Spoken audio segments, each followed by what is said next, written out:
Okay. Hello, everyone. Welcome to this morning's episode. An episode where, believe it or not, I'm attempting uh, something that I had kind of years ago put a bookmark on. What I mean by that is like I am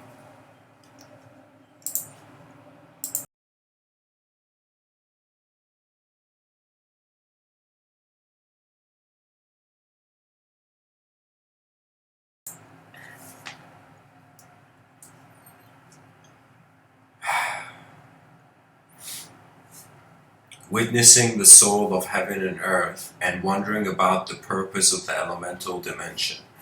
In my youth, I would entertain fantasy narratives such as The Lord of the Rings and otherwise. And so, those narratives, there was a concept where the inanimate could become animate, could become alive. And when we look at the elemental dimension, when we look at the smallest particles that seem to be keeping everything around,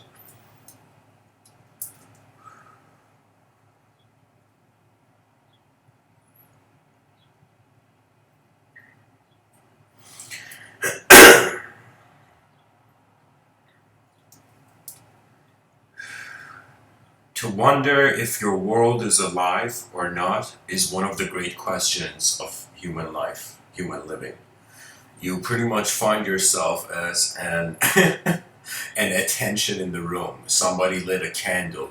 You were brought you awakened to manifest existence. You know, because birth is really people are not conscious. You become conscious once there's a self that can contain.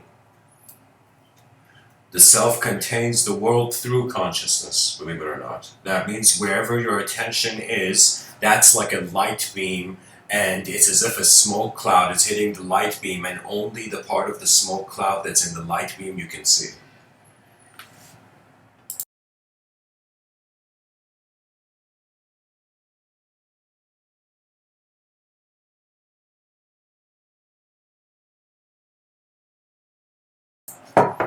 And of course, I must say that this episode is also a tribute. I had this in mind when I wanted to start. This is a tribute to Morihei Ueshiba, who, the founder of Aikido, also was the founder of such a unique wisdom. And Morihei Ueshiba, there's something in part of his quote that kind of inspired me to kind of title this talk. He says something as if, like, liberation is when you witness the soul of heaven and earth. And that was a very unique concept because we tend to think as the soul like Casper's best friend or something, you know? But really, it's a suggestion that the soul is an awareness to a movement in which you are also part of its primal movement. It's either intelligence is either particles are getting closer together or they're getting further away. The further away particles get from one another, if you could just imagine your atoms, it's like, we gotta pat gravity on the back for keeping us here, you know?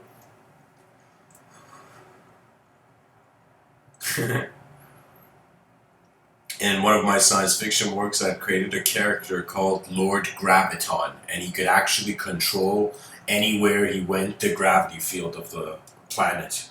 Do you know that means? I had kind of created this. I had seen this scene in my mind where this guy named Lord Graviton, who has this ability to control gravity, he just walks, and it's like he's walking like a king. He has the emperor, a sort of emperor kind of Midas from Greek mythology kind of attitude, and so gets into an argument, and the person he's fighting with, he instantly increases the gravity on them, and they have to bow. So, but anyways, the idea is that there are forces keeping us here. These forces are present in an intelligent system, an intelligent process. Life is alive. And if our minds are alive and we are considering our bodies to just be lifeless particles, there is an automatic assumption of a separation of matter and consciousness. We have kind of made space. In ancient times, the periodic table was very simple. It's like, a chemistry teacher back in the day, they weren't even called chemistry teachers, they were just called wandering dwellers of the world. And the periodic table was earth, air, fire, water. Earth, air, fire, water, the four elements, and then the fifth element, space, ether. And we, in modern times, do not consider space as an element in the periodic table. We consider the periodic table to be in space. And therefore, we have ultimately separated matter and consciousness. Do you see? It's as if from which side of the coin are you looking at life? Are you looking at life as if you are a body that is projecting a mind? Or are you looking at life as if you're an unknown mind projecting a known body rather than a known body projecting an unknown mind? So these kind of dualities are crucial because human character, if we could kind of like the hood of a car, look at the engine of what constitutes human character, I really dived into it. And I dived into it to a degree that I realized underneath whoever every person thinks they are openly and consciously, there is subconscious layers of senses of self that are still keeping an axis of the world in a certain way. And so really, when it comes to studying emotions, which is one of the most complex things to do, because language is man's own abstraction, no man can point at the hollowness of the language of others and not be able to point to a hollowness to the language of self. I, on some level, understand that I'm just a creature making sound here in this corner of the universe, But at the same time, there is the magnificence of the continuity of the mind. And so a question I asked myself in the mirror was, why do you wake up? And then it came that sort of in my mind, I saw a rewind, like a very quick fast forward, as if you are fast forwarding a film. I saw in some sense an ancient progression. I saw that we are not the people we think we are, and the evolution of civilization. When it gets close to this vision I have of civilization 2.0, it will no longer be ideological. Our ideological existence is a luxury. Right now, you can freely be a concept. Ignorance is a luxury.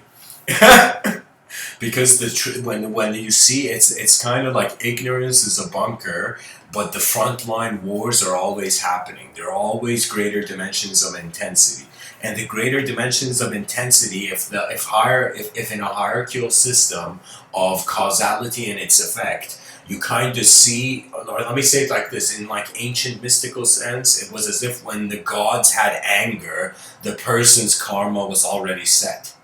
Do you know?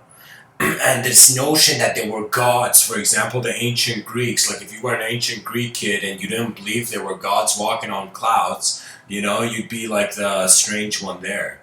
You'd be that weird kid in class, like, oh my god, he doesn't believe that there's gods walking on clouds.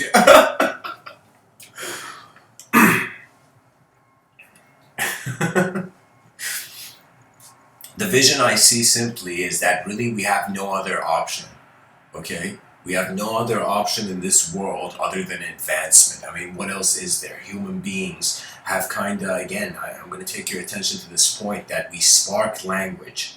That means the same way fire was discovered, the same way we discovered we could put symbols over objects, and those objects forever could be those symbols. And when somebody spoke to us, those symbols would be evoked. Language is an incredible, sophisticated kind of movement because it is in some sense an interaction with a living world.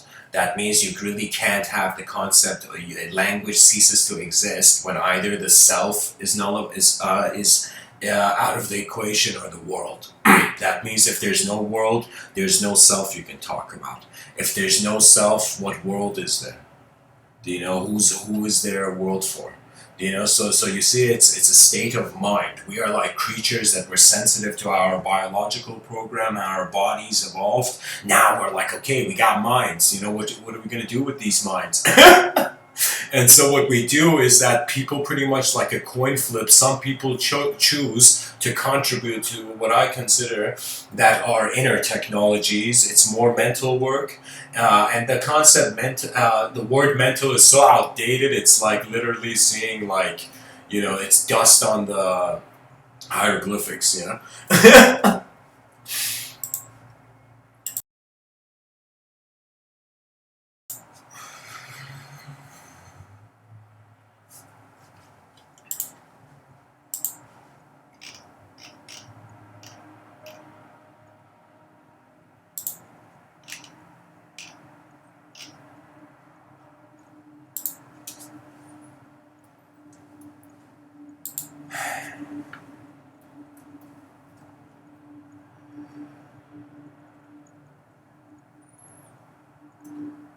Right now, as I'm giving this talk, guys, I'm listening to a song by an artist where this artist, musician, is my top, he's on the top list of pretty much people who, if there was a concert around, I would jump to if I had the opportunity.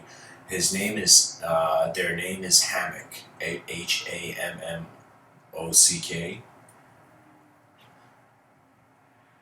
And they have this song called I Could Hear the Water at the Edge of Things. And this song, its title was so poetic, and when you listen to the actual song, the full song is at the edge of all things. I could hear the water at the edge of all things. It was just like the title. For me, right now as I'm listening to the song, there's this kind of vibe of despair is man's fuel towards an advanced civilization. All the people on this planet that gaze at a situation and they see an inefficient inevitability. That is where, if Dylan Thomas was there, just like he roared at his father on his father's deathbed, he said, "Don't go gentle into that good night. Rage against the dying of the light." What that means is you are alive once. Every day happens once. Who is the navigator of your attention? Who else can pilot the eyes that only you have access to? Do you know, that's why I realize civilization is not intelligent enough yet to acknowledge the value behind people's eyes. It's as if people in society, I'll call it civilization 1.0, right now, 2020, what I see is artificial. It's artificial beauty. Do you know what I mean? It's beautiful, but it's artificial. It works, but it's not the best. Do you know? And what is the best? When will the best be attempted in the lifespan of the human being? What is even the attempt towards the best mean? And please tell me this isn't on mute. Okay, it's not.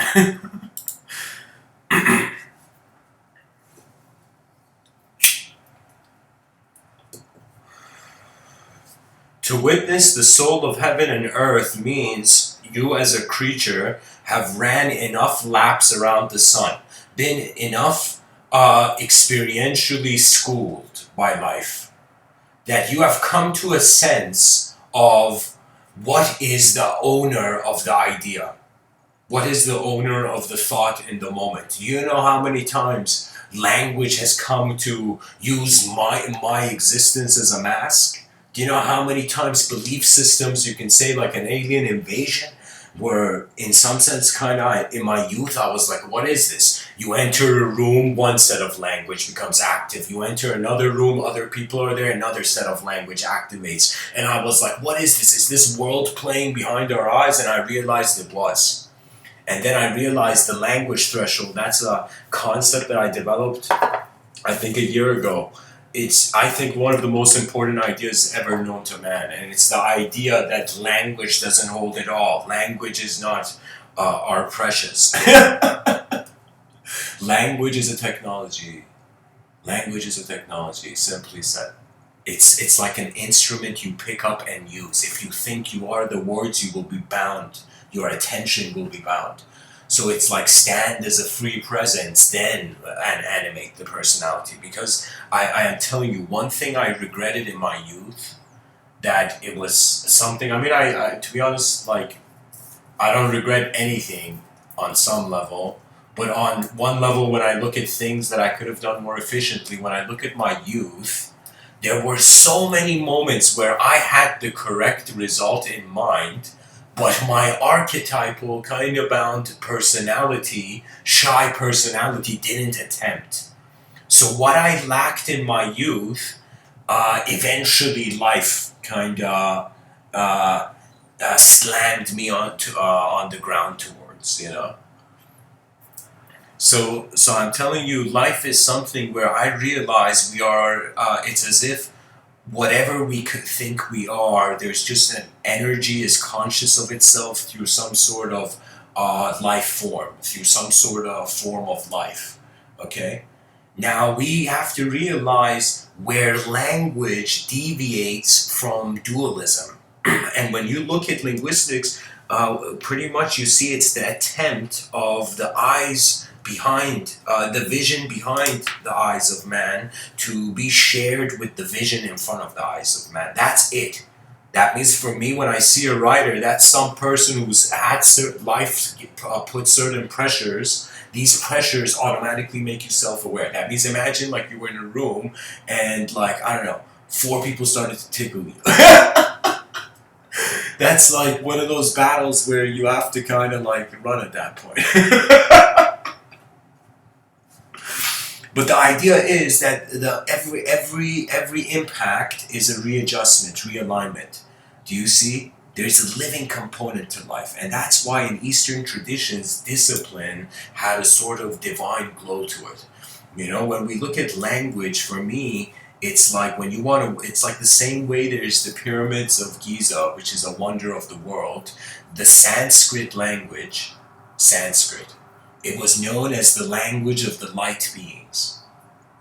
Do you know?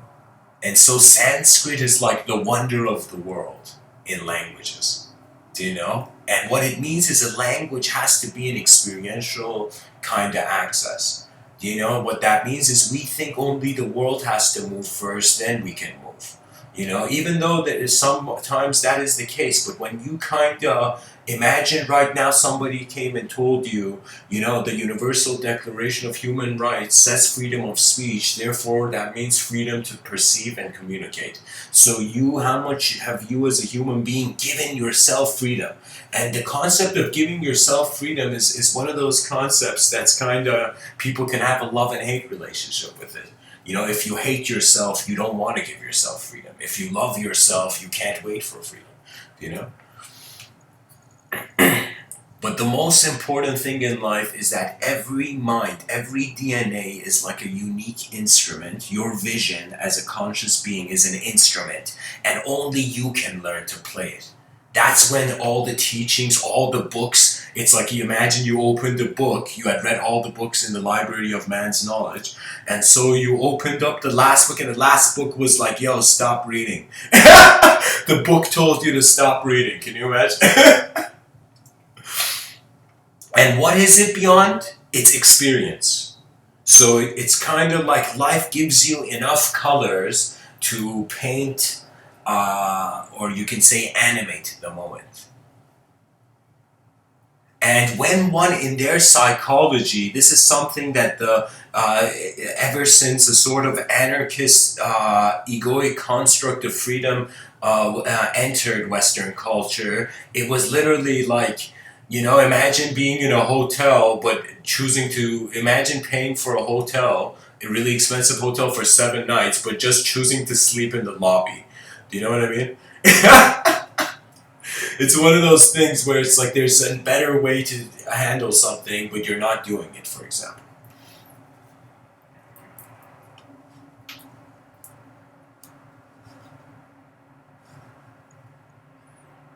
Okay, so welcome to the chat section, Jake. I'm not sure what you're referring to exactly, but uh,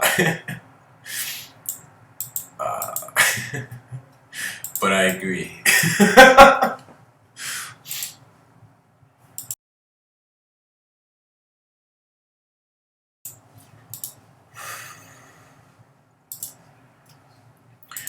Really, evolution is the game to play. Now, evolution, how much of it is being done in domains of free will, how much of it should be done in domains of nature where man's free will abides, listens. You know, it's like when you walk alone in nature, it's kind of like for a second you are letting the world be the thought. You're not thinking of anything, you're just walking in a thought. It's like that's what nature felt like to me when I walked into nature first. And what it is life is this is the cool thing. It's we have to master our craft. This was a concept that martial arts movies kind of kept alive. And what that means is mastery is just the more dimensions you see, the more angles you see something through, the more familiar and acquainted you're becoming with with the actuality. So it's like it's a sort of fearless effort to wonder for yourself what the design is. That fearless effort is very rewarding in the long term because there is, think of it this way, every person that is being dishonest in the world, they are actually like putting their feet on the gas and the brake at the same time. And if they stopped being dishonest, it would be as if the feed from the brakes, the self resistance would, subconscious self resistance would suddenly stop, and then their whole karmic influence, their whole karmic momentum will accelerate ridiculously. So it's kind of like this idea is like when it's like this, I'm saying this to all the depression statistics that are out there, you know, it's like when you realize we're on a rock in the middle of nowhere and our ancestors had it tougher than us. And at the same time, the whole point of life is to to build the future.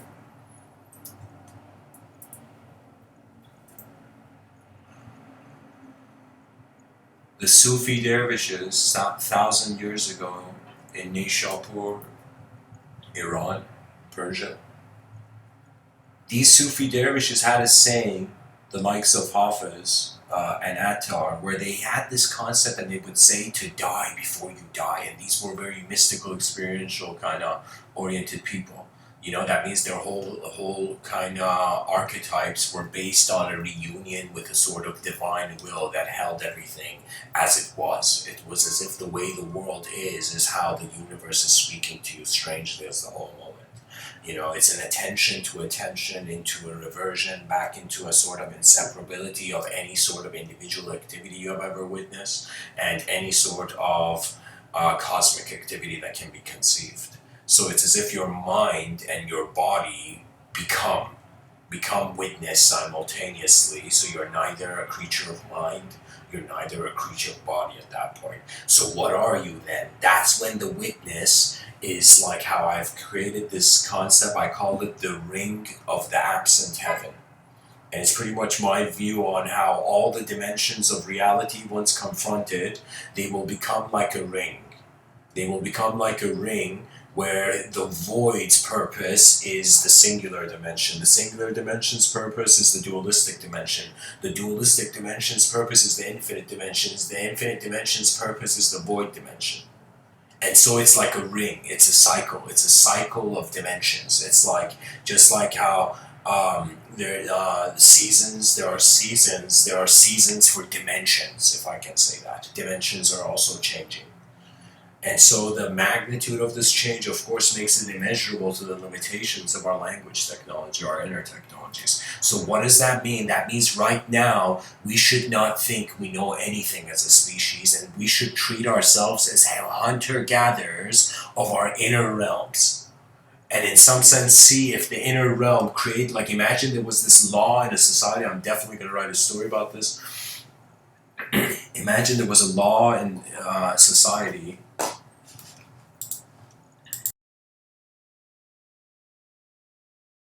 that the only contributions accepted by people were ones that their short-term efficiency and long-term efficiency was verified. So imagine a civilization that accepts no inefficiency. And it's not even cruel. It's like because cruelty is inefficient. When you realize how much cruelty is inefficient and a more intelligent person would probably do it indifferently, like Isaac Asimov, he had a quote where when he said that quote, like a weapon, like a weapon, all hate and cruelty I put down. I put the weapon I had held for so long, since my childhood. I put that weapon down and I surrendered the egoic construct to nature. I was like, all right, nature, you made this, let's see what you're gonna do. And you know what happened? Nature took me to a preferencelessness, that in that preferencelessness, you come to the void of witness, and then your free will literally recharges. When your free will recharges, your inner realms now direct. Anytime you become unconscious, anytime you can say a human being loses control of any ecosystem or environment or anything, even the body, when the human being doesn't accept consciousness as cause. What that means is your free will is the grandest gift of evolution. The fact that you can be you. That is a once in a lifetime performance, you know. This is why dishonesty is like, somebody said it, Aristotle said the only honest people are like children and drunks, you know. But the issue is that whenever your inner realms weaken, the environment speed, the voice of the environment becomes louder. This is why I kind of realize when a person is down, this is why so many people who go through moments of suffering, they get drawn towards spirituality, because they've seen chaos and they're like, okay, why am I around chaos? And they're trying to move towards a sort of better order. But then as they move towards the better order, they don't realize that they are still, it's as if like painting a picture over the world and wanting the world to be that picture, only to realize that your eyes are beyond sight.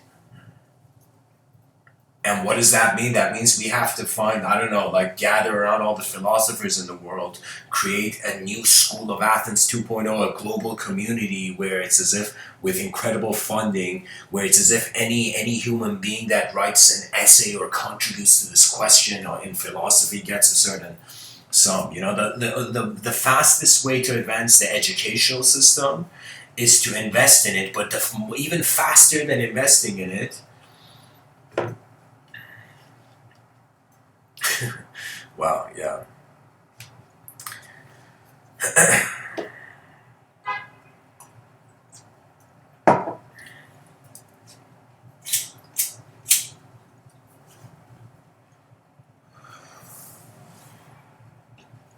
I don't know, it's like the moment appears often to me as a blank canvas where the free will is the color and the brush is just the whole moment, which is not just owned by thought. That means it's like, what does it mean when somebody says I own? Like there's a cup of coffee in front of me right now. What does it mean when I say I own this cup of coffee? You know, imagine somebody's like, wants this cup of coffee and I'm like, no, I own it. You know? Or imagine this cup of coffee suddenly starts speaking and in a rap battle I beat it. You know, even though I can't rap. But and then I own the cup of coffee even in that way. But it's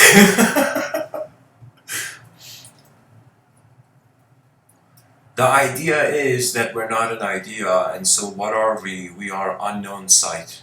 We're a field. We're a process. We're too alive to be contained in shape or symbols.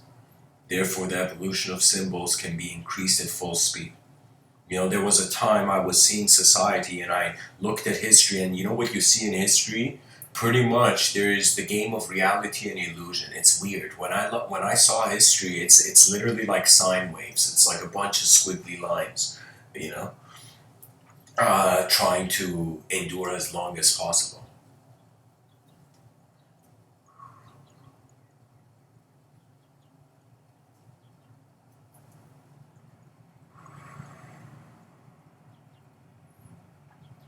There's something about Friedrich Nietzsche, this German, I shouldn't say German, I think he's Austrian. Or I think, is that Carl Jung was Swiss? Let me see this. I'm pretty sure Friedrich Nietzsche is Austrian or German. Just hang in there, guys. You know, I know he wrote in German, definitely.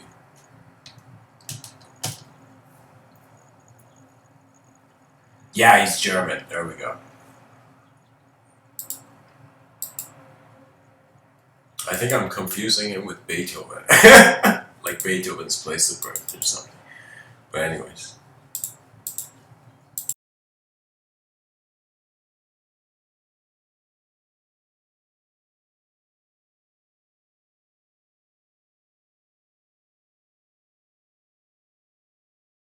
Friedrich Nietzsche had this kind of reanimation attempt at Diogenes' life in his writings, this German philosopher Friedrich Nietzsche. And in it, he showed Diogenes, he put a story where Diogenes in the market, imagine a busy market in a sunny day, suddenly there's this one guy, this is back in the day, imagine Greece or old Athens. And so Diogenes has held a lantern, and back in the day, like a lantern and candlelight, well, that's that. You can say that there was a scarcity that was rare. It's like just like how people own new phones here. Back in the day, if you owned candles, people were like, "Yo, this guy's balling," you know. You know, there was a pride to candle owning probably back in the day. And so Diogenes, with this lantern in the day, runs in the market, and he just runs, and he's not saying anything, but it's as if he's looking. He's looking like as if he's acting like someone searching for something, and people are like, "Oh man, it's Diogenes again." And they say, "Diogenes, what are you doing? Why do you have the lantern on in the day? Why are you wasting the lantern?" They're thinking industrially. And Diogenes shouts there, you know, in that market. And he says, "I'm looking for an honest man." And then he runs, runs into the distance, you know. And so what he meant, what Friedrich Nietzsche meant by this, that the effort that Diogenes was he's one of the most badass philosophers, but a bit kind of on the extreme side, you know, of back in the day. And so he was the father of cynicism. In other words, his teaching style, if he was a martial artist, or let me say it like a martial philosopher, you know, like this concept probably has never existed before, but like a Shaolin philosopher. Maybe it has, I don't know. But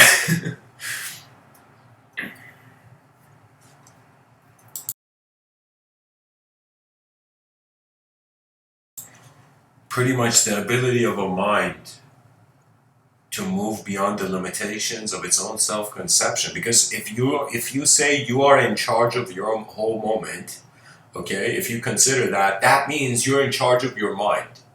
Okay, so that means any thought you have, you kind of feel you victimize yourself. You're like, it's your thought. This concept of ownership, what will happen if it goes away? And if we wondered really, and I see just a civilization that suddenly values greater than any commodity or currency, the most valuable resource to be the mind of man, where the world is born out of, where civilization has stepped out of. And so to value the mind of man, to wonder about the honest in an artificial system. You know, there's something about justice, you know, that you sometimes learn from beings. And this was a quality I would see in my own twin brother, when I was young, that there was a core sense of mentality of justice. And you know what justice means? Justice means we're all in the same garden. So what is the imposition? You see, the moment we think macrocosmically, we are just stardust, hallucinating, are we not? We are, it's like, am I me right now, or am I, the galaxy spinning? I can't tell, guys. Can someone help me out here?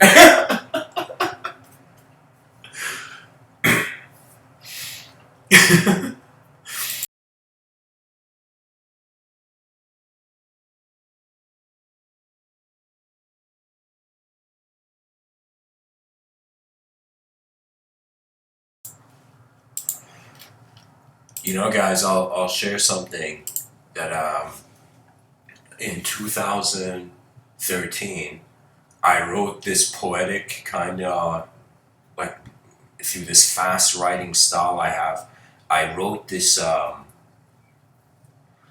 It was called Eruptions of Starlight. It was this poetry collection that when I wrote it, I was writing it emotionally. What that means is I wasn't, my hand was writing words, but I wasn't thinking about the words. The writing part was in my subconscious. I was consciously experiencing an emotion, you know?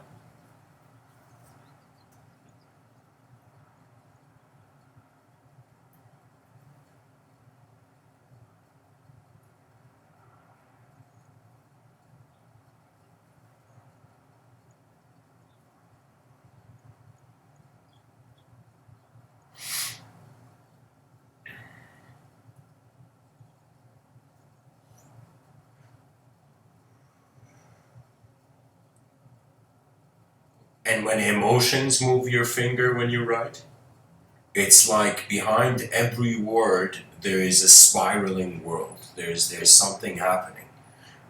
Pretty much it's sensitivity and realizing that we're oscillating between the known and unknown. That means if that sometimes when you, it's like Terence McKenna had this very nice quote. The scholar, he said, "Nobody knows enough to worry,"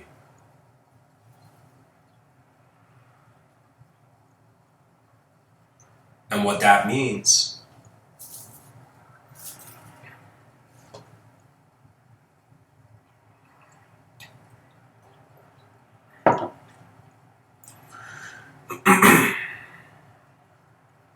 is that you don't know enough to be depressed.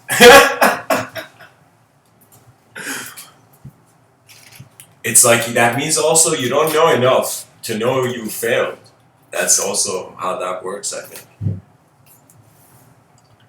That it's all about attention and how it's being piloted, and the evolutionary opportunity is the piloting of the attention. We take our consciousness for granted because it is just there. When we actually acknowledge it and we realize we are alive, that therefore rendering all our perception alive, that means it's like the world exists so that you are alive to see it. It's as if the world designed itself in a new way.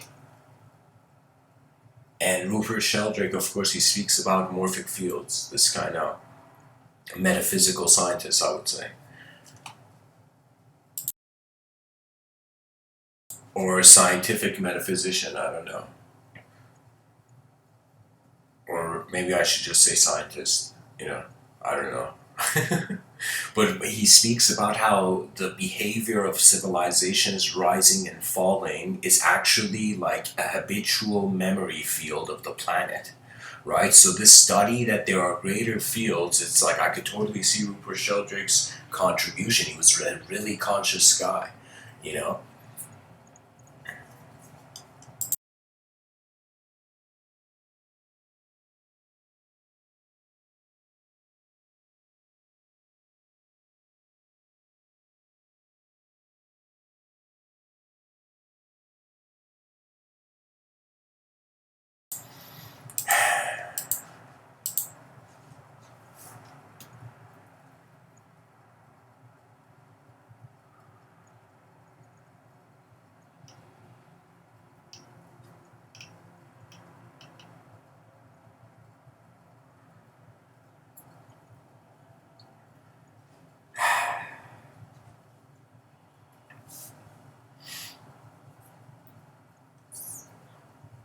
I feel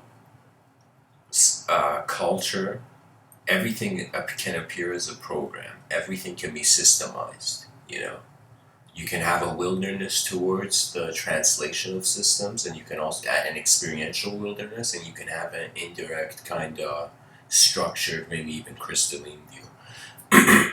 The advantage, I think, of a person who communicates their inner realms is that their mind is simply like a Shaolin monk practicing, like palming water, like slapping water in a bucket. Okay. Now that was something a Shaolin monk did. He went back. The Shaolin monk was disappointed that all he had done in monk school was just slap water in a bucket. He's like, what kind of monk school is this? You know?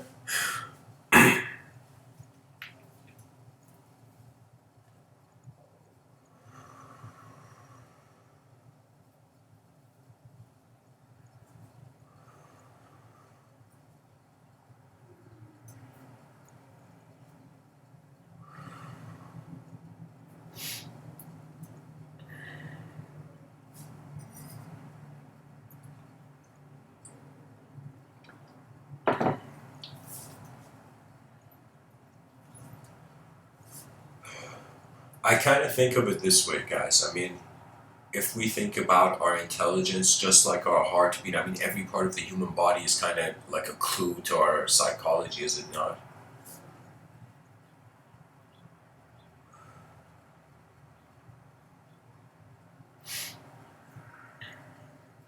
The sort of kind of the human body, there's a heartbeat. We blink, so much perception comes and goes. That means the fact that we think that language can be reality has been the biggest dream we have lived in for so long. And I think that's the whole point, that at the core of every person, like even Alan Watts, Terence McKenna, Rupert Sheldrake, various people in history, well, if they have put an effort towards communication, the thing is that they have all considered something to say. That's the tricky thing about language, because there's really no purpose for it. Okay, I mean, there is purpose for there's utility, objective purpose, but subjectively, because it comes and goes very quickly, the intelligence appears as a sort of antenna. So think about when a person is writing, they are kind of not just writing what is their own free will's generation, it's also their free will's generation under the influence of whatever else there is in the moment. Right? So that's the life sensitivity, where it's actually inner life sensitivity, right? And to care, it's like how, like if you go ask the average man on the street, like, hey, how do we explore imagination? The person's like, I don't know, go read a book.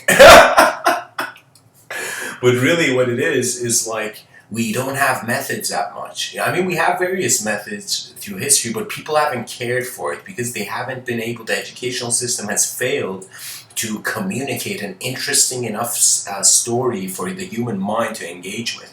And because it's been stripped of honor, when a system strips of any two beings that are in a moment where one of them is taking more than the other, suddenly there comes a dysfunction in psychologies just by the nature of the first imbalance put, as if there's a domino effect, you know. And by the way, guys, I'm treating this as just like these live streams. It's just like I'm just pressing the record button and journaling literally whatever's in my perception in this moment. So, take it easy.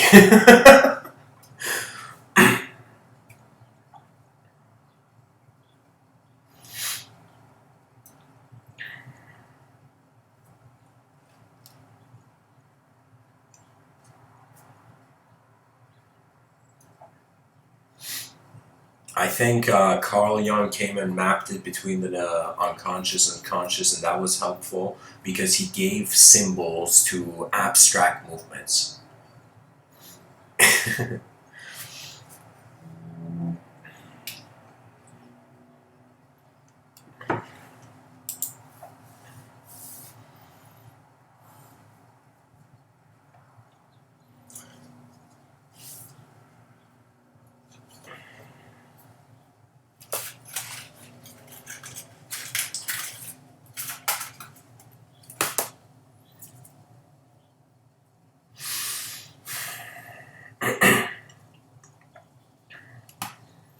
By the way, see, guys, when a person speaks, there's a sort of inner navigation to the communication. But if people, because this is a live stream, the whole point of it, it's like, because I could totally just record this and upload it. But the reason I care to put it as a live stream, if people want to engage these ideas, you know. So I think it's like anybody who's actually thinking, even if you're challenging, like treat the chat section like the School of Athens, because it's kind of like I think every communication is just hunter gathering of the inner realms. That means you kind of wonder about how this instrument of mind can be played. You play it to some degree, and then you wonder what effort can endure the test of time, and you just do that pretty much.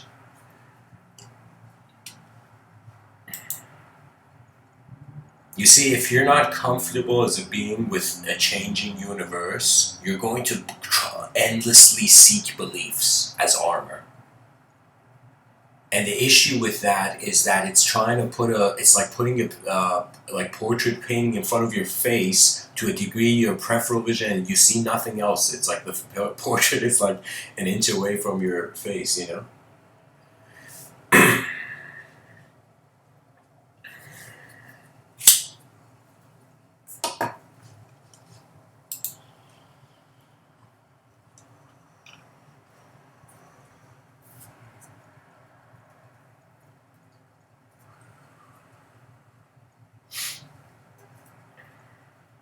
You know, it's the cool thing is when you go and listen to linguistic professors speak, even Noam Chomsky, even neurologists, it's like there is some that we have reached a sort of language threshold in regards to the explanation of consciousness. So the best thing that we can do is say it's a mystery. So what that means is there's so many mysteries going on in the world, and it's like what you look at activates it.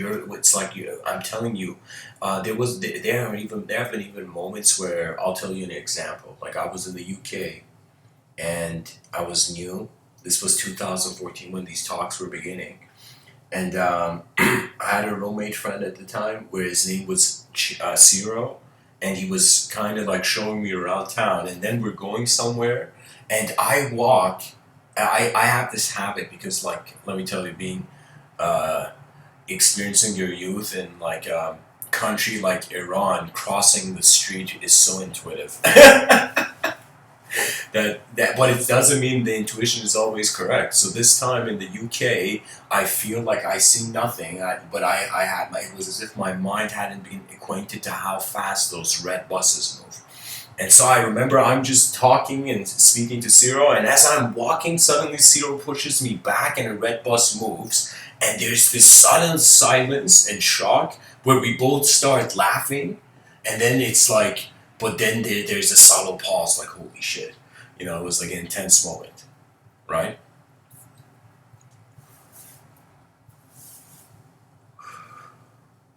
And in that moment, it was like afterwards, I honestly like so sincerely thanked him. In another moment, like bought drinks, but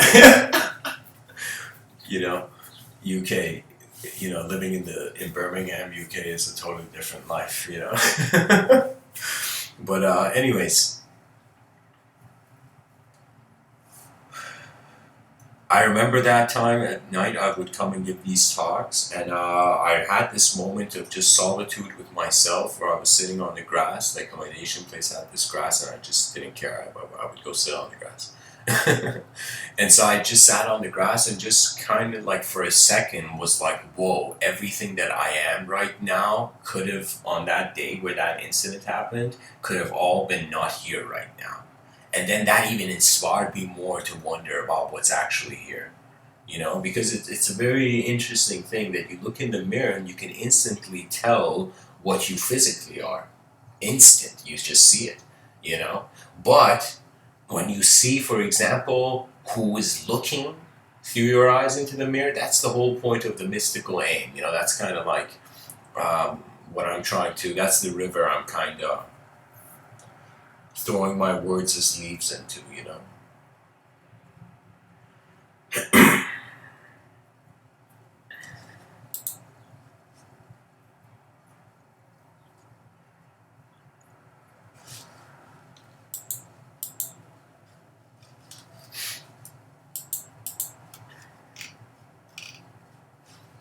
And by the way, guys, these talks that I give, you can feel free at any moment to kind of tune out. It's like, I have this view that in it kind of like what every person takes from every moment, what they require, I think. You know.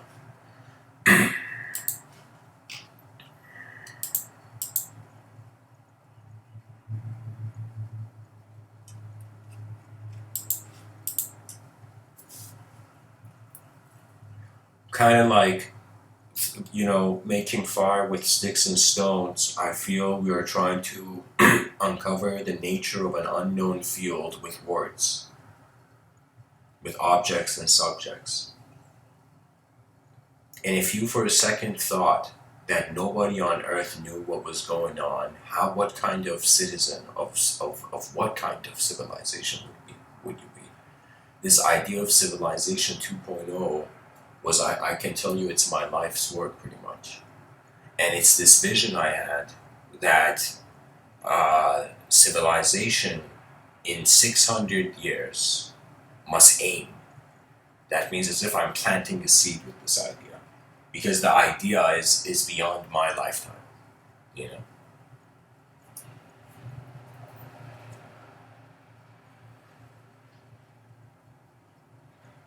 And because I intend to leave with the breeze, it's like something the person has to do. It's like the body, I could totally understand its survival game, but the mind is not surviving only.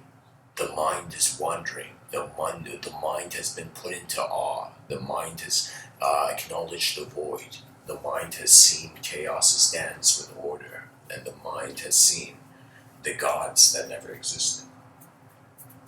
We are, in ways, the main tenet of our moment of being. The advantage of being a species where now, check it out, 8 billion human minds. These 8 billion human minds, I remember I've had times where I've kind of cried for history and sometimes cried for patterns that I saw that were repeating throughout history that I kind of knew it would echo. It's like, think of it this way. If history repeats itself, this pattern, you can kind of see it arising. That means you can kind of see how certain waves will arise. The same way the ancient mystics sat down and they were like, is this life a dream? The same way the children, maybe 200 years from now on or even more, maybe find themselves lost in a virtual reality simulation, wondering what true reality is. And so when the attention moves, the world moves with it. And that is, I can say, the nature's way of saying it keeps going. Because fear is afraid of non-existence, is it not? Like when you think about fear, what is it? It's dismantlement, or as Guru Padmasambhava was saying to his 80-year-old assistant, that once the being goes through a sort of material transition towards the bardo, it is a sort of elemental dissolution, where it's as if right now there are certain, you can say, energies that are maintaining this biological constitution. In ancient times they saw it as chakras, these wheels, and I was like, wheels? What is this? Are we playing NASCAR with our spine? And then I later on realized it is simply a recognition that multiple dimensions are in one dimension, and one dimension is in multiple dimensions, and the singular and the multidimensional are in the void, and the void is simultaneously being the singular, so everything is being everything. So it's like the subconscious of all truth seekers. Truth is the one seeking.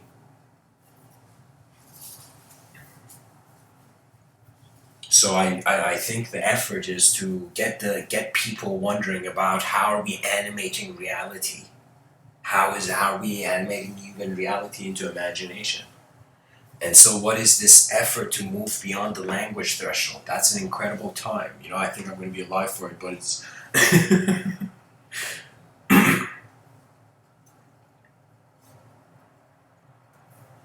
To build an advanced civilization,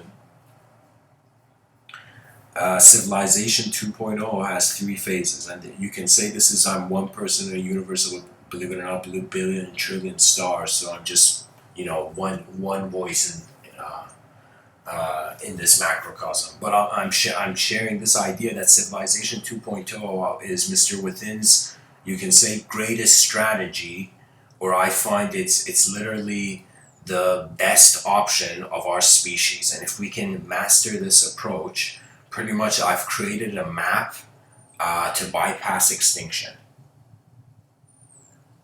And this requires that in 600 years, I'm writing a book on this, but some great transformations need to occur. When these great transformations occur in 600 years, we're going to see, if you were alive in the year 2600, let's say 20 2, you know. I think that's the exact date I gave it. That's the launch date.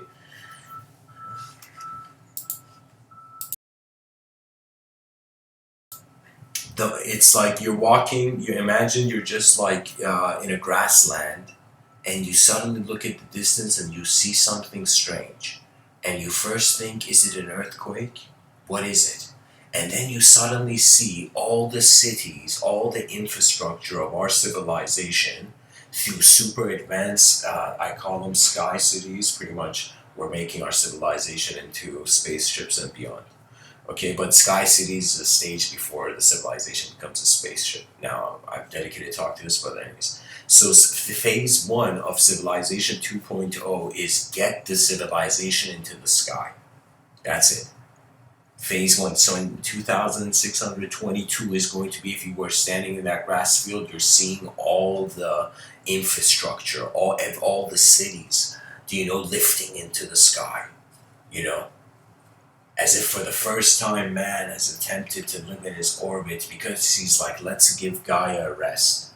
Let's let the Earth become, now this is phase 2 of Civilization 2.0. Phase 2 of Civilization 2 is called the heavenization of Earth. I call it Earth Heavena. And so Earth Heavena is really, imagine all the infrastructure, everything, the civilization is existing in sky cities in the orbit. Now the Earth is left for the animals. The Earth is left to again return to becoming a paradise. So how we build Earth into paradise is getting human influence into the sky. And check this out. If we keep living in a two-dimensional plane, or what appears as a two-dimensional plane, it's going to be overpopulation. Oh my God, there's no room. What are we going to do? But if we utilize three-dimensional space, if we start building sky cities, do you know everybody would have space and everybody would have a grand view of space as well? Now, what is the point of Civilization 2.0? So the point of Civilization 2.0 is that for 2,000 years we exist in our orbit, and then phase 3, I'm going to tell you why. Okay? So phase 1, sky cities emerge. Phase 2, the Earth, in some sense, what do you call it? We replant the Earth. The grandchildren of all the botanists on Earth are going to find their life purposes fulfilled in that moment. So we're going to and so many species, instead of going extinct, are going to just increase. Do you know? And it doesn't mean human influence is completely off, but the idea is it's just like the Earth fasting and not having human activity on the planet is the main idea for 2,000 years. And there's definitely going to be stations on Earth. Do you know?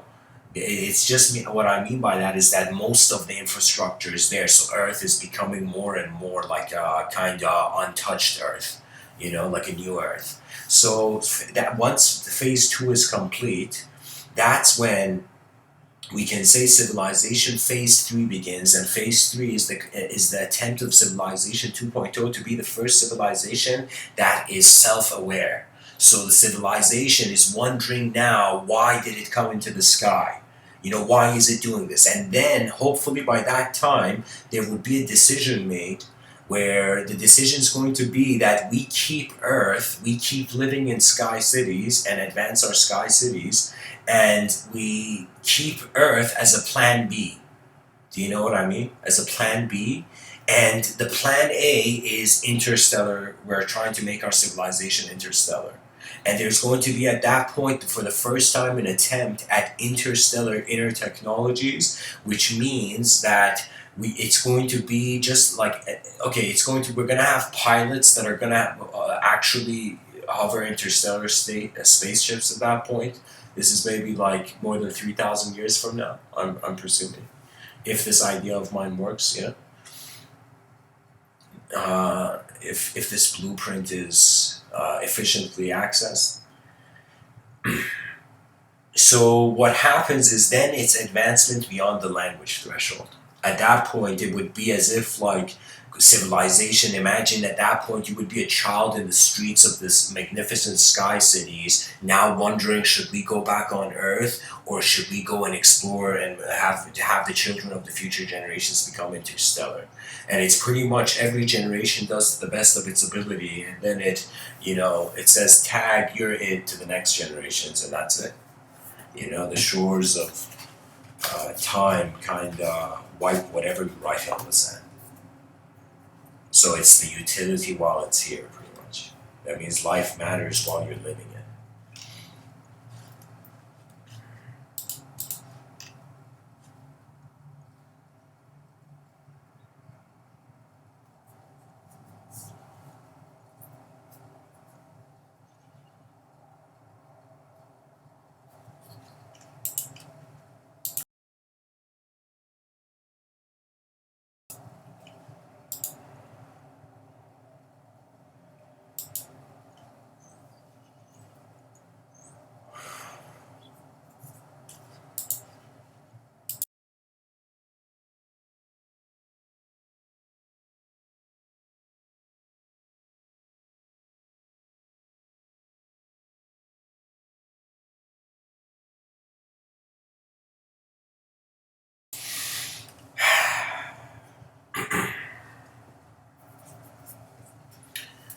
What story can be shared?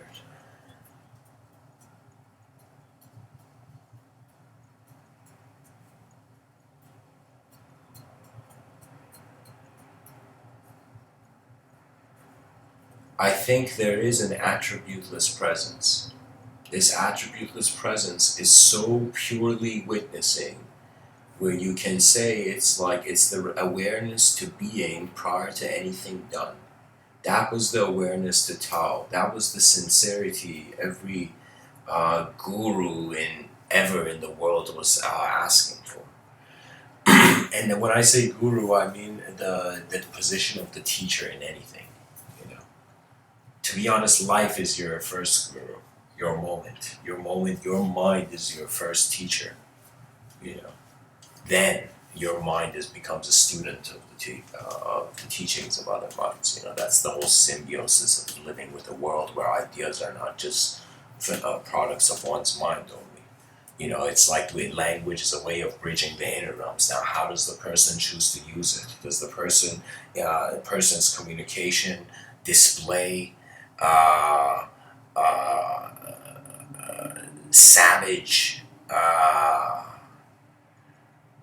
entertainment? I don't know how to say it. It's like there is an entertainment to savageness. It's like, who doesn't get a millisecond of kind of pleasure of like breaking a house of cards they have built for an hour, that's the easiest way to feel like Godzilla.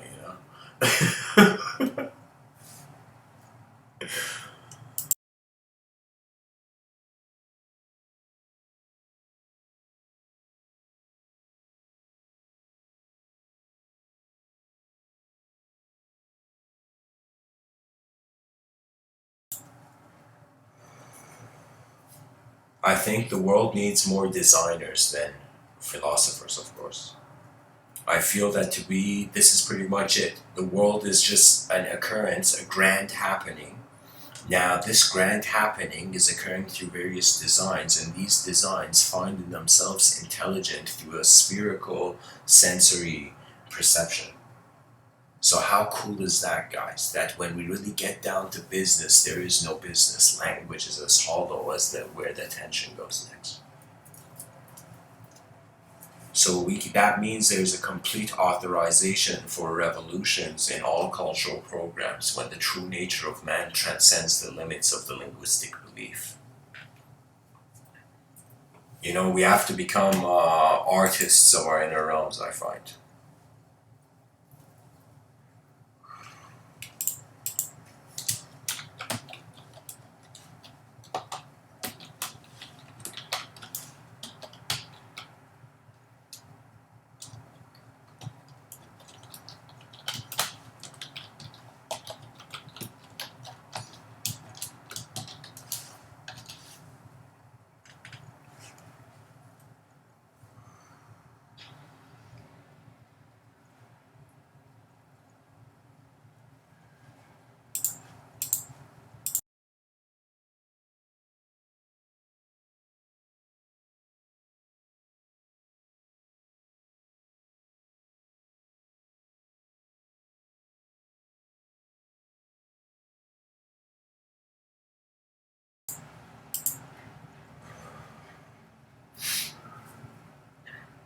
I don't know, guys. In the mornings I tend to feel like attention can have more attempts at intensity.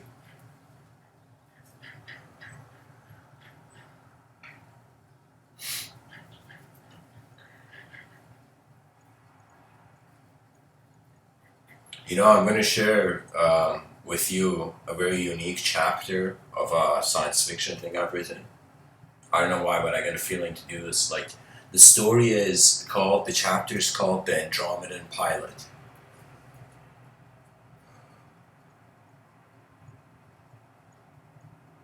And the Andromedan Pilot, of course, something I gotta say about the setting, it's set in a world in the year 5025.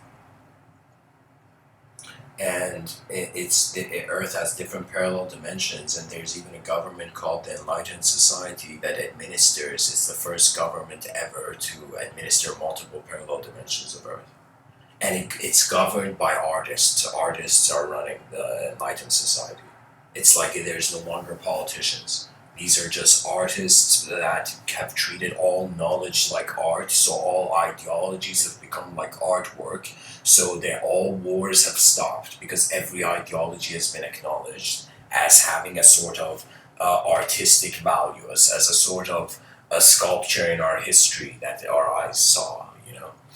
So the Andromedan pilot, Andromedans in this universe I've built in this science fiction thing, is really and the Andromeda galaxy for me, it has kind of like in my poetry I have kind of its imagery of it has come to my mind, playful imagery of course.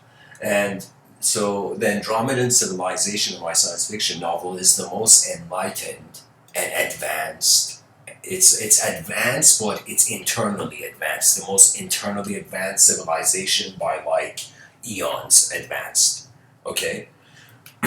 And but they're not violent. They're peaceful. They're like bodhisattva kind of civilization, galactic civilization. Now there is a sort of, yeah, I've created, usually a story, you have to create some sort of resisting agency. Some sort of chaos has to show its face in the story. And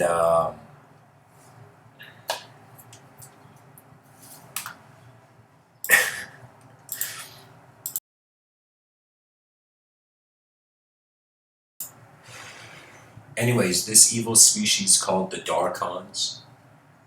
Khan is a word that I got introduced to in Iran, which it meant a person who owned land, a wealthy person who owned land. So the Darkons were these dark civilization that they were these giant insects, and every time they invaded planets, the planet would just be normal. Suddenly in the sky, these giant smog and infused with electricity kind of spirals come down, and people on the planet are like, what are these giant spirals appearing? And then when they look closely, it's like hordes of these Darkon species.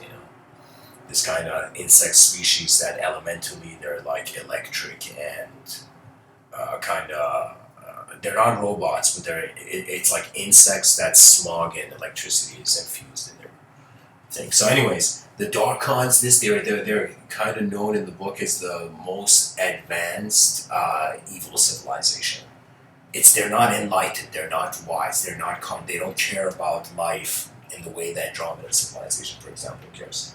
You know, that means they don't care for the galactic mind. They care only for the galactic body. Just like a person wanting to devour food, the Darkons are devouring galactic territory. You know, and so they've created this weapon in the story where this weapon is called the Soul Destroyer. I remember. It's called the Soul Destroyer. What the idea was, I'm like, okay, probably this hasn't been done. A weapon that if it hits the person, it eradicates. Because in my book, there's so much multidimensional freedom I've allowed myself to kind of go wild with ideas in this science fiction novel. So, anyways, they have this weapon and the whole idea of the Soul Destroyer is if this beam hits you before you leave your body as a conscious being, as pretty much like a soul,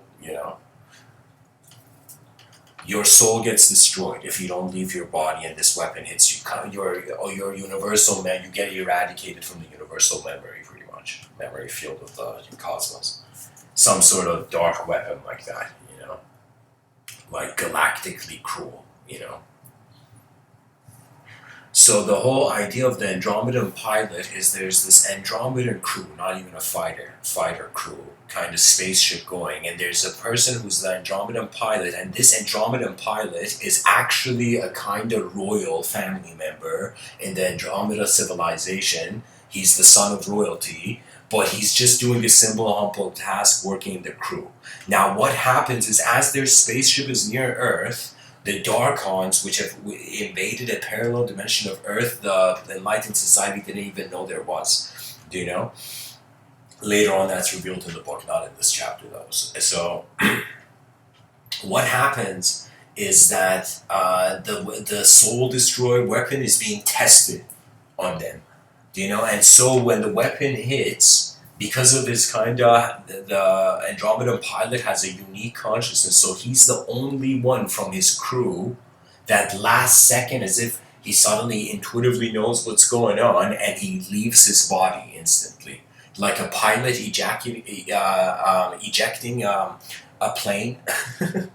It's just like he ejects out of his physical body before the Soul Destroyer beam hits the thing, right? And when he does that, his consciousness is around the planet Earth. So there's a kind of in this story, the planet is, in my science fiction book, the planet is alive. It's opposite of now, where we think it's lifeless. So the planet is alive, and the solar kind of oversoul of the planet is it has a gravitational pull, and in some sense, this Andromedan pilot's consciousness suddenly gets pulled into Earth, and he's born as a kid on Earth, but he has access to all his memories and everything. He knows who he is, but he has to just live, and the chapter actually begins with him at the age of 30, putting his hand on a meteor, which is actually a debris of the ship, something like that,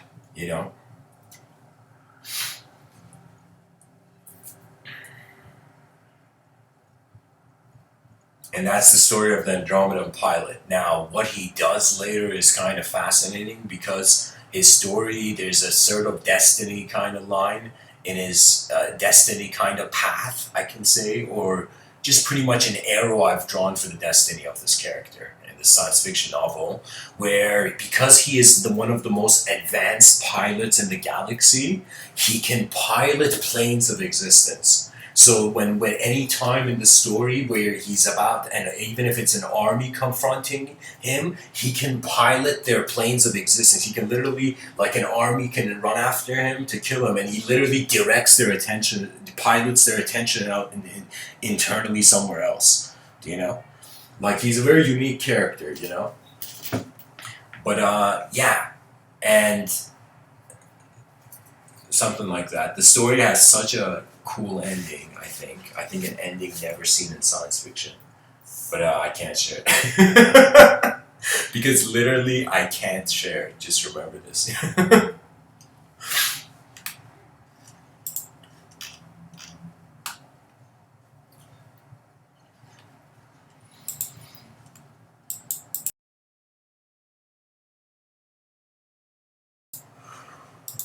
Pretty much this nation of images we call imagination is a process. Civilization is built on a giant turtle's back, and when we touch the neck of that giant turtle's back, which is probably our lawn,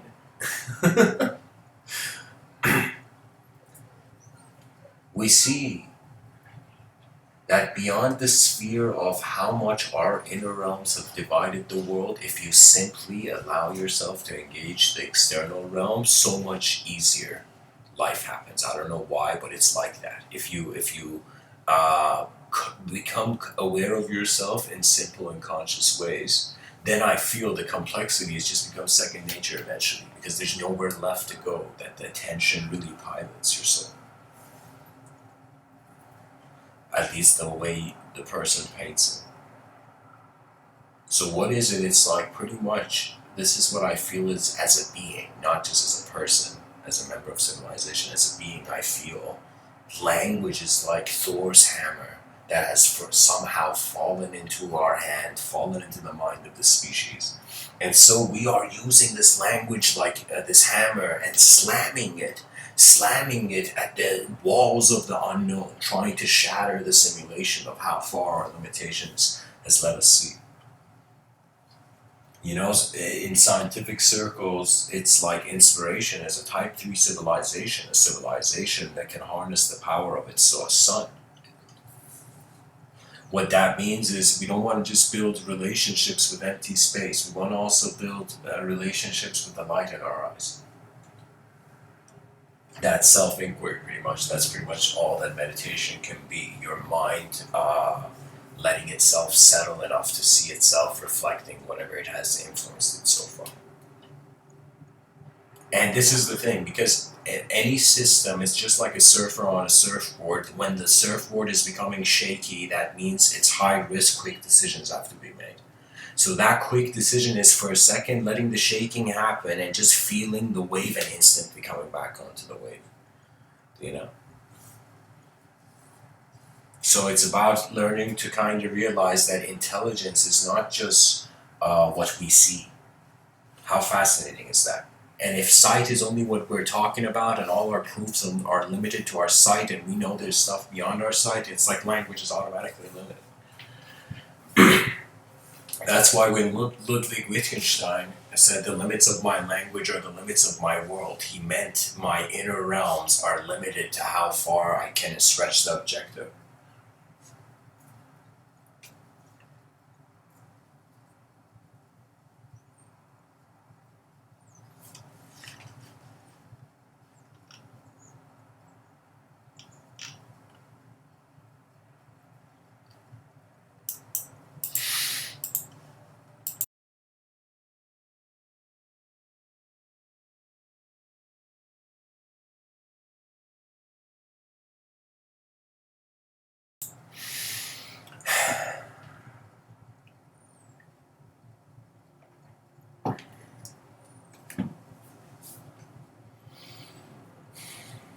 How long is the lifespan of language? And it all depends on the attention that allows it to linger. Something that a mechanical society fails in is the preservation of all the human behavioral knowledge that we have continued so far. You know, history can totally be some person's story. But beyond that, it was an effort of an event. It was some pattern, some shape. It's like when you read a history book, it's like code on the matrix kind of screen.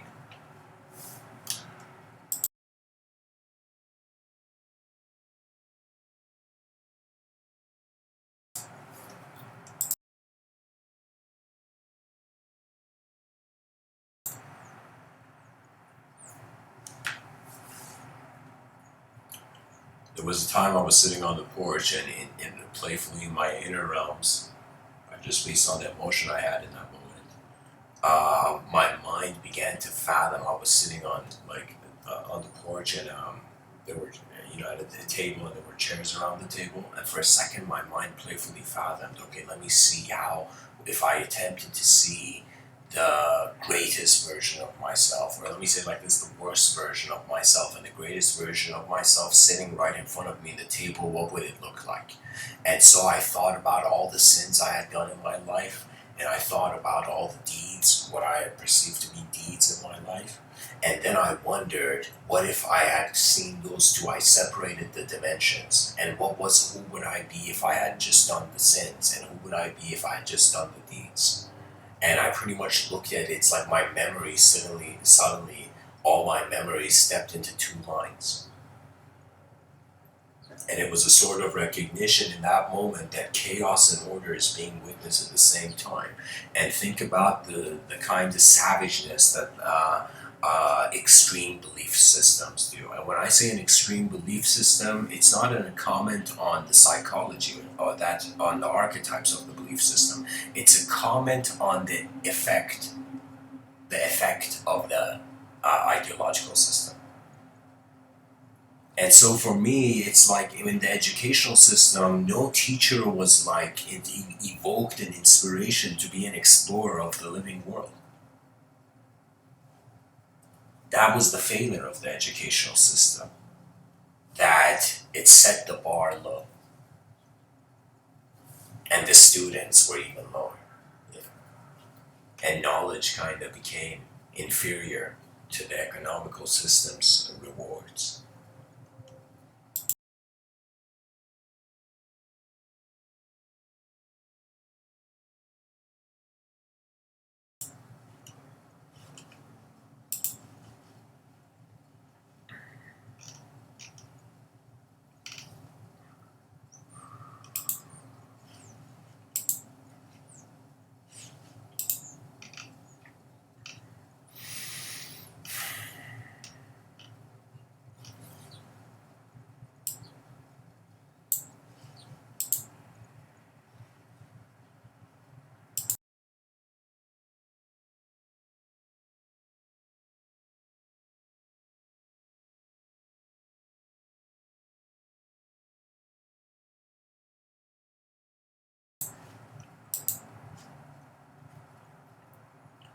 You know, Jake in the chat section,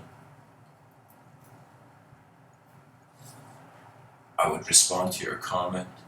I would say like, I think the hardest thing for us to consider truth to be is something that we cannot comprehend. And it's like wondering about, imagine somebody met you and you only said one sentence to them, and then that person had to go tell the world who you are. Do you see what I mean? It's as if what is shared, you know? I think it's kind of like, believe it or not, there is this, of course, evolutionary theory that like the intelligent life that was found on Earth, like the design, let's say the seed design of how the human body looks like, and how all creatures have a sort of symmetrical relationship with their body. You know, that design seems very unnatural. Not unnatural, but it's like, of course, there's a very profound geometry to all nature, but it's kind of like the plant life is very different than, like, the way the mineral kingdoms are standing are very different than how the plant and animal kingdoms are standing.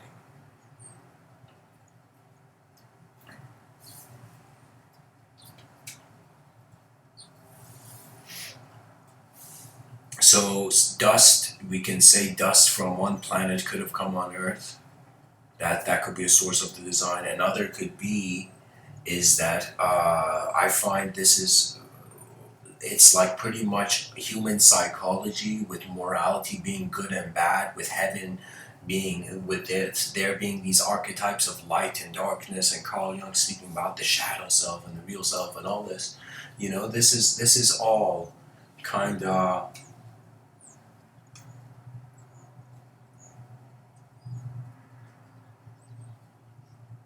I feel this, our dualism is because of the on and off effect of light in our eyes, of the system going on and off. So it's as if, imagine light, just like kind of imagine a very strange cell, or some sort of potential for life kind of cell, being constantly tanned, getting a tan of the sun. Constantly, the light in the room is on, the light in the room is off, the light in the room is on, the light in the room is off. And then it's like, wait a minute, doesn't that kind of sound like our heartbeat? Doesn't that sound like our breathing? And doesn't that even sound of our moral psychology? That it's as if very profoundly all ideologies are coming back to all the ways that there are movements in the moment.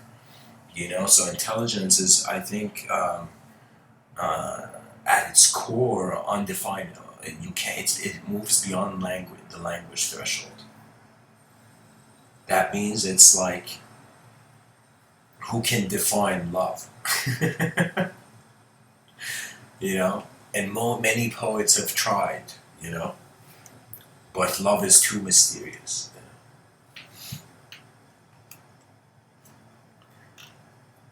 So, anyways, guys, if anyone listening has an idea on what sort of transformation may be needed to occur for civilization to kind of advance in any way, that means I'd kind of be interested to see how others can see civilization advancing, or how your inner realms are giving you access to some world.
Something I can say about having a relationship with the elemental dimension. For example, in 2020, like this whole virus situation is causing people to be in quarantine, this coronavirus. So many people who are indoors right now, it's kind of, they have to, it's as if the most nature you have access to is like the nature of your being. How you're naturally being as a being, right? And it's so important that one finds a lifestyle of rhythmic awareness, where it's as if your mind moves as much as your body throughout the day. How does the mind move? It has to wonder about its unknown. When you wonder about what you don't know, you sometimes find more authentic pathways towards perception and like advancing vision. So for me, I was like, okay, I'm the only one who's looking through my eyes, so I'm the only one who can conduct a study of whatever I'm seeing. So it's like when we realize we all are in our inner realms first, then we care for an effort to see a common world. Because everybody's starting off in an uncommon world. That means, like, regardless, the more people you add in a room, it's like, and then expect how people should behave in the room. It's like there's more potential for chaos and order, but because there's more collisions, there's more chaos. So space is very crucial to maintenance, and sometimes when you are like, you can explore your inner space and your outer space, let's say it playfully, and eventually you can even witness them simultaneously, and that's like, Morio Shiva would be smiling at you at that point. It's like, you got it, kid.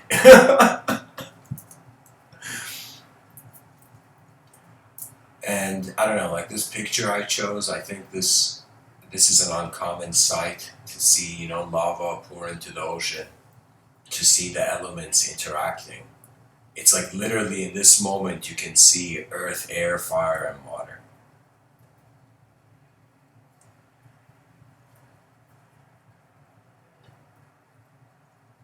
That's nature. It's different elements. The elements hold their own relationship. And I think it's kind of strange, but I think we can even give, what's his name? It starts with an H. Heo. The Greek poet who wrote Greek mythology, pretty much. It's all, a poet wrote that, you know. And I think what the poet was trying to do was trying to actually share how the world looked like in that moment through narrative. And when you take an image it towards a mythological level, that means you don't want to just show the future, the image of what was there. You also want to show the future, the emotion. So it's kind of like, sometimes when you see mythology, it's like the poet is giving a Morse code of the emotional intensity of psychological relationships that could have been present back in the day. So this kind of awareness to the elemental, I think of it this way. The breath is the key.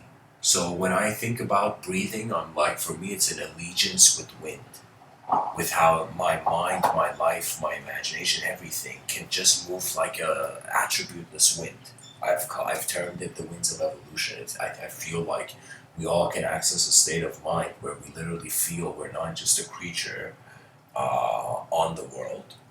We are a process of cosmic magnitude. And that's when the fascination is that the human archetype that we have been dwelling as individual conscious beings is like the cocoon into a realization that there's a field of activity, and the knower of the field of activity is beyond the personality, so beyond heaven and hell. Truth stands witnessing its own show. The grandeur of how imagination was like that dagger thrown to shatter, dagger of knowledge thrown to shatter an unknown sky. For me, it was. I remember even when I was, when me and my brother were very young. I think we were like 9 years old. We had this kind of fantasy games. We would play with these mini model pieces. Like what do you call them?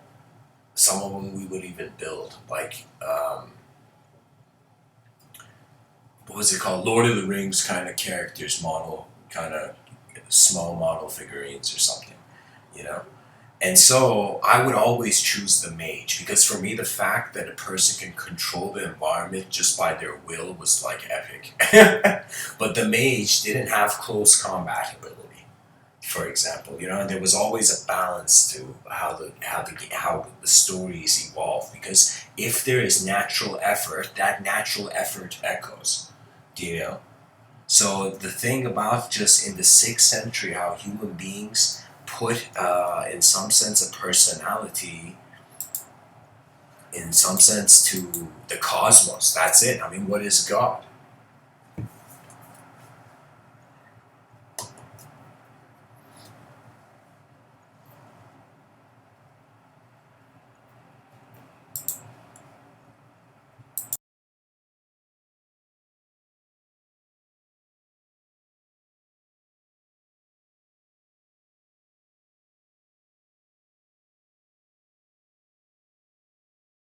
Imagine a civilization where skill is the highest value. Imagine skill was every. It's like the imagine imagine the science fiction novel I wrote.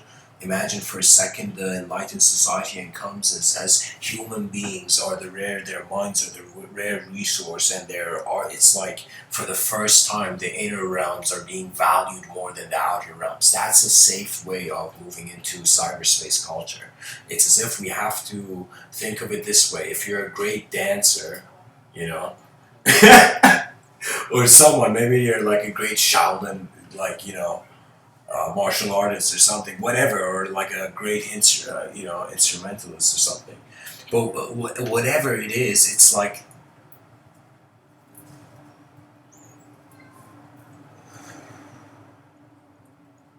you recognize your mind is like heaven. Your mind is made of heaven. Your body is made of earth. Your mind is an unknown field. Your body is known particles grouped together in complex geometrical relationships. That's pretty much it. You know what? It's like isn't that what else can be said about matter? That when we looked inside the atom, we also saw emptiness there. A lot of it.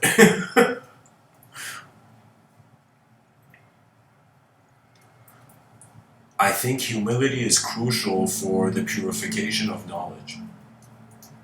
I feel like people have to become explorers again of the world they see, or they won't care for it. If you don't feel there is a greater value in a system, you won't engage it. And pretty much all this whole idea of positivity and negativity, check this out. It's only applicable to a self or to a world. That's it. Events are how the world moves. Do you know? Incidents are how the self moves. Yeah. Imagine.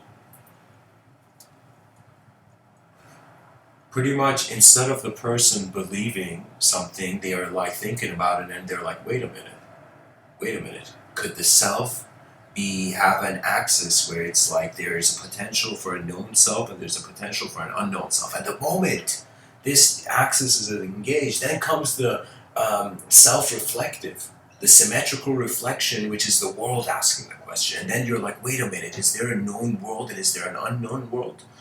And so it's very hard to see an unknown mind in the mirror and then not wonder and think the world is known. You know, if all the knowledge of humanity was Jon Snow, it's like, you know nothing, Jon Snow. You know? That means we have to acknowledge our limitations to move beyond it. If you don't acknowledge your limitation, that means you still have a game to play with it. Clarity is the ultimate value. And what clarity is recognizing we're on a rock in the middle of nowhere. That nullifies all psychology, doesn't it? Doesn't that nullify all psychology? It's like every person that has worried about everything that has happened has worried about it on a pebble in a light beam. So it's as if our life that is so important is like a speck in this cosmos. And so it's like the child is like, whoa, is that the dismantlement of all human inspiration? And it's like, no, that's actually the space to create. We're moving into a civilization that was so keen on finding truth from objective relationships only to recognize that it has to be responsible for their free will. And to be responsible for the free will means your mind is an artist from the beginning. And every moment has some sort of creative echo of your true nature. It can't be devoid of it. So imagine when you see a squirrel on a tree, when you see a leaf on a branch, does the person have good thoughts, bad thoughts? Is it when you see a tree, are you like, this is a good tree, morally? It's like this tree has done good deeds. That tree has done bad deeds. It's like you can't implement it to something that is just being there.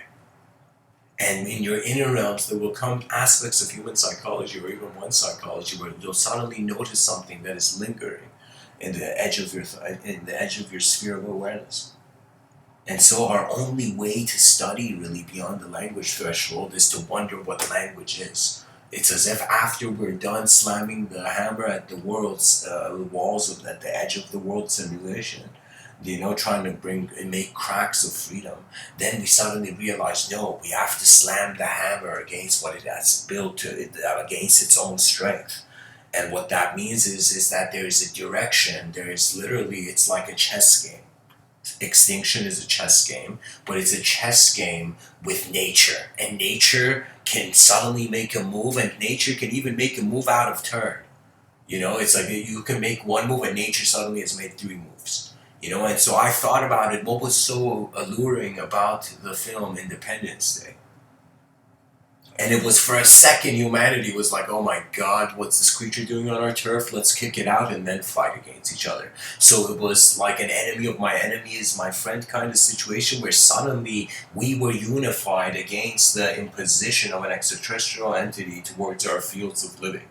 We were that conscious and responsible. So imagine now, instead of an alien, it's the unknown. It's literally how the world is in darkness and we're just a candle. We're just a lantern held by a field of intelligence, I find.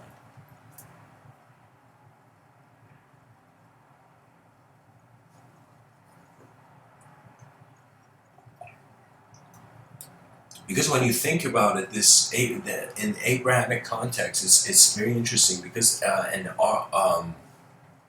something that is a very profound, I think, pillar for people who argue about religion is literally the explanation of the apocalypse as an end.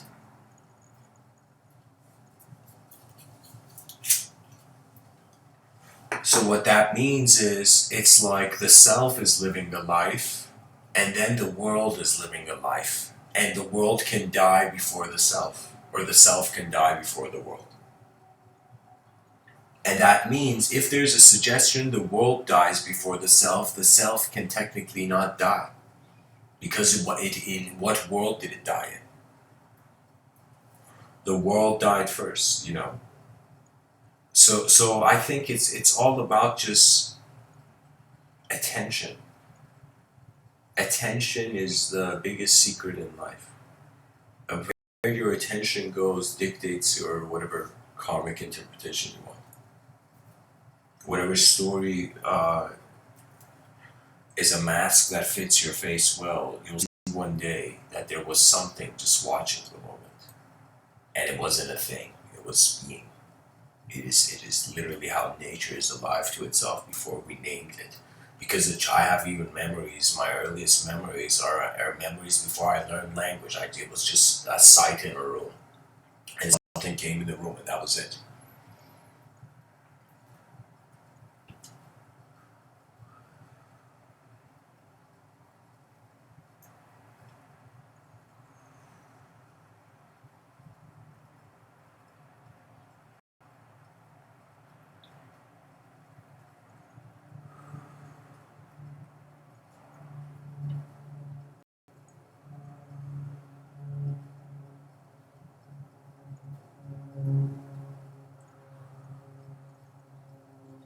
And really, guys, like what separates, for example, a golfer imagining the crowd not being there and hitting the ball from, for example, a clairvoyant that is speaking to an auditorium that seems full, but only one person is in it. You know, it's both phenomenology of the mind. Both are efforts at the archetypes movement. And so design is like a kind of freedom from emotion. That's when pure designs are witnessed. The greatest ideas don't arise, I think, because the person wants them to. It's like you look at you find the world that is worth looking at, and then that world opens up to you. So the person, and again, it's like every person is a different instrument. You know, you can't. There's no teaching really. Just like figure out how your mind is moving, or how is it here, and that's pretty much all knowledge. You know, that's just pretty much everything. Because tell me, what branch of knowledge can be devoid of a consideration of a mind? We are nature aware of itself. We are conscious. We're like weather that is conscious of itself, elemental weather, you know. Because it's as if that when you kind of are acquainted with the field, it's like the body is just the body. There's phenomena here, but how the phenomena here, like it's like kind of getting this realization that even though you as a human being perhaps have gone everywhere, you've traveled so many places, suddenly you realize every moment was an experience of a moment. And it's like the awareness, conscious existence is so built into how the world is just being, that that's the nature of man. When we stop resisting how the world is, it's like, oh, just like a person who you didn't know their true colors and suddenly their true colors appear to you. You know, it's like you're like, oh my god, this person was always this kind of person. You know. And so it's as if the moment paints and moves on, paints and moves on, paints and moves on. And at the same time, if it takes the painting seriously, it's like a painter that has stopped painting. That's what a belief is. Your mind, your inner realms cannot move further than a certain domain of emotional authorization. And I'm not saying that's good or bad. I'm just saying the whole species needs to become aware it's not the content of its mind, it's the viewer of the content. That's why we can speak differently. That's why there are UN translators. That's why UN translators have a job, you know.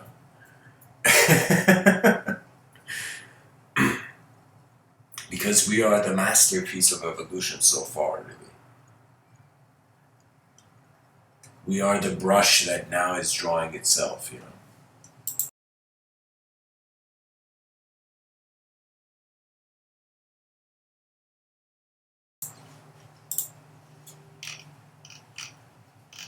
So, anyways, guys, thanks for tuning in.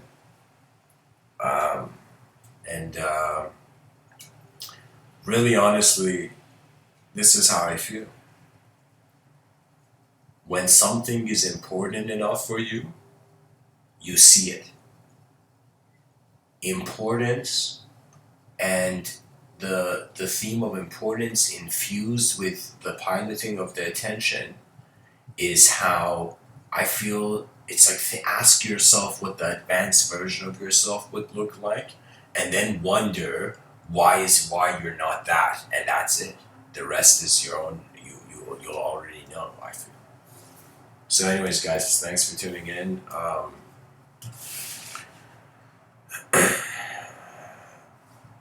May the efforts towards the multidimensional renaissance be successful. The evolution of communication is what we have time to advance before the technological revolution happens, and then AI is going to do most of the work. So, much blessings, guys. Thanks for tuning in.